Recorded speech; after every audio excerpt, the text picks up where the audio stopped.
Hello साथियों, स्वागत है आप सभी का आज की वीडियो में। आज का हमारा टॉपिक है शैडो यानी कि परछाई। शैडो होती कितने प्रकार की है और किसी ऑब्जेक्ट की शैडो कैसे दिखाई जाती है, कोशिश करूंगा मैं जितना मुझे आता है आज की वीडियो में आप लोगों को समझाने की।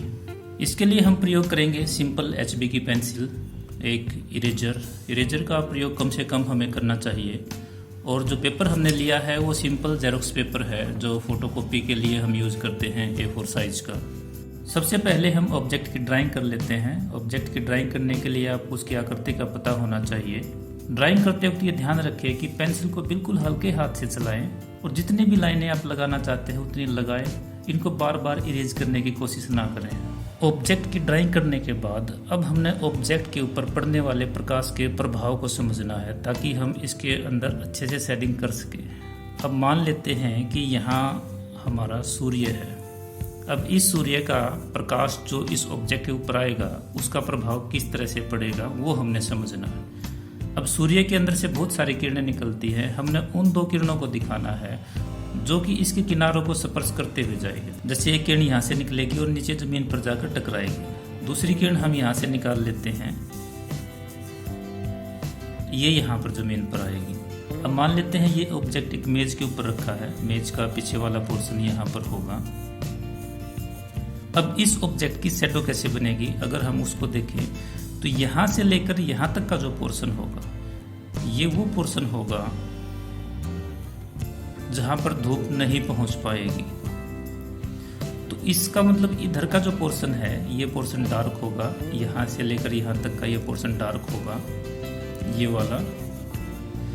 इसके बाद ये जो पोर्शन है ये थोड़ा सा लाइट होगा। इसका कारण क्या होगा कि जब भी प्रकाश जमीन से टकराता है, यानी कि अगर ये मेज है, मेज से टकराएगा तो टकराने के बाद वो प्रकाश परावर्तित होता है। परावर्तित होने के कारण जो हिस्सा मेज के ऊपर रखा है इसका, इस हिस्से पर कुछ प्रकाश की मात्रा आएगी। यानी कि ये जो हिस्सा है ये इस हिस्से से थोड़ा सा लाइट होगा। यहाँ सबसे ज़्यादा डार्कनेस होगी और यहाँ पर कम होगी। ये प्रकाश के अंदर सबसे ज़्यादा होगा तो इस हिस्से के अंदर सबसे ज़्यादा प्रकाश होगा। अब इस ऑब्जेक्ट की परछाई मेज के ऊपर कैसे बनेगी तो वो यहाँ से स्टार्ट होगी। इस किनारे से परछाई स्टार्ट होगी और इस किनारे तक चलेगी। अब आप समझिए कि शैडो 4 टाइप की होती है। सबसे पहला जो होता है उसको कोर शैडो बोलते हैं। दूसरी होती है कास्ट शैडो। तीसरी होती है मिड टोन। चौथी होती है हाईलाइट। कोर शैडो के अंदर ऑब्जेक्ट सबसे ज्यादा डार्क होता है, यानी कि ये जो पोर्शन होगा ये वाला, ये कोर शैडो का होगा। इसके बाद कास्ट शैडो जो होती है वो ये होगी जो इस ऑब्जेक्ट की परछाई जमीन के ऊपर आएगी वो। इसके बाद मिड टोन होती है और हाईलाइट होती है। हाईलाइट वो हिस्सा होता है जिसके अंदर सबसे ज्यादा चमक होती है, यानी कि एक हिस्सा ऐसा होता है जो बिल्कुल चमकेगा। और हाईलाइट और कोर शैडो इन दोनों के बीच का हिस्सा होता है मिड टोन। तो ऑब्जेक्ट के अंदर ये 3 शैडो आएगी। कोर शैडो सबसे ज्यादा डार्क होगी, एक हाईलाइट होगी जिसके अंदर सबसे ज्यादा चमक होगी, और इन दोनों के बीच में होगी मिड टोन। और ये कास्ट शैडो होगी जो ऑब्जेक्ट की नीचे परछाई आएगी उसके अंदर। तो सबसे पहले कोर शैडो का पोर्शन ये वाला होगा, इसको हम डार्क कर लेते हैं।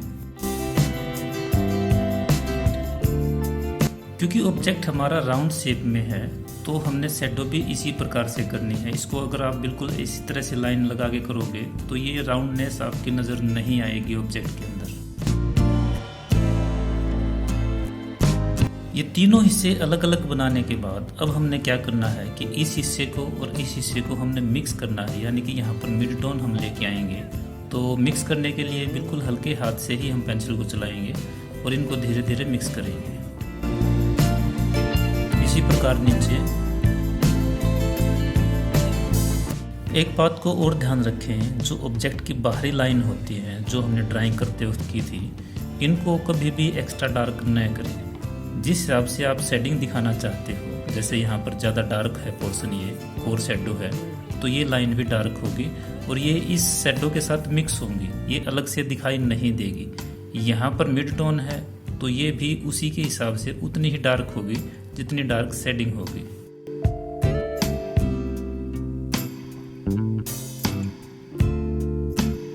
सेब का ये वो पोर्शन है जो थोड़ा सा गहराई में होता है। तो क्योंकि ये गहराई का है तो नीचे डार्कनेस होगी और जो जो ऊपर आएगा वहाँ पर लाइटनेस हमें दिखाई देगी।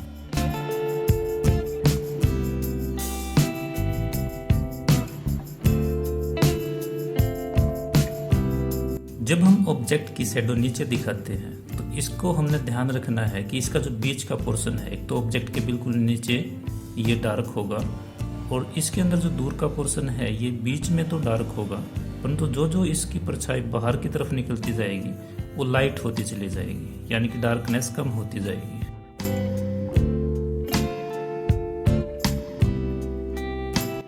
ऑब्जेक्ट के लिए हमने जितनी भी लाइनें लगाई थी या फिर कास्ट शैडो के लिए हमने जितनी लाइनें लगाई थी उन सभी लाइनों को शेडिंग के अंदर ही हमने मिक्स करना है। ध्यान रखिए कि कोई भी लाइन हमें अलग से दिखाई न दे। ये जितनी भी लाइनें हैं ये इसी हिसाब से इतने ही डार्क होंगी जितनी डार्क इसके अंदर शैडो होगी। अब इस ऑब्जेक्ट के अंदर एक हिस्सा ऐसा होगा जो हाईलाइट के अंदर होगा, यानी कि जिसके अंदर सबसे ज़्यादा चमक होगी। तो वो क्योंकि प्रकाश हमारा इस तरफ से है तो वो कुछ यहाँ पर होगा, वो हिस्सा जहाँ पर बिल्कुल सबसे ज़्यादा चमक होगी, यानी कि बिल्कुल चमकदार दिखाई देगा। तो उसको हम इरेजर से दिखाएंगे। अब इस ऑब्जेक्ट के अंदर अगर हम अलग अलग शैडो की बात करें, जो 4 शैडो हमने देखी है, तो ये जो पोर्शन है ये सबसे ज़्यादा डार्क पोर्शन है। ये पोर्शन हमारा कोर शैडो कहलाएगा। इसके बाद ये वाला पोर्शन और ये वाला पोर्शन, ये दोनों के दोनों पोर्शन मिड टोन के अंदर आएंगे। ये हिस्सा कोर शैडो के अंदर आएगा और ये जो हिस्सा है ये बिल्कुल चमकदार है, इसको हम हाईलाइट बोलते हैं। वीडियो के अंत तक बने रहने के लिए आप सभी का धन्यवाद। मैंने कोशिश की है जो मुझे आता है वो आप लोगों को समझाने की। फिर भी आप लोगों को अगर कुछ कमी नज़र आई है तो आप कमेंट करके ज़रूर बताएं। और अगर वीडियो आपको पसंद आई है तो वीडियो को लाइक करने के साथ साथ चैनल को भी ज़रूर सब्सक्राइब करें। आज की वीडियो में इतना ही। अगली वीडियो में जल्द ही फिर मिलेंगे। धन्यवाद।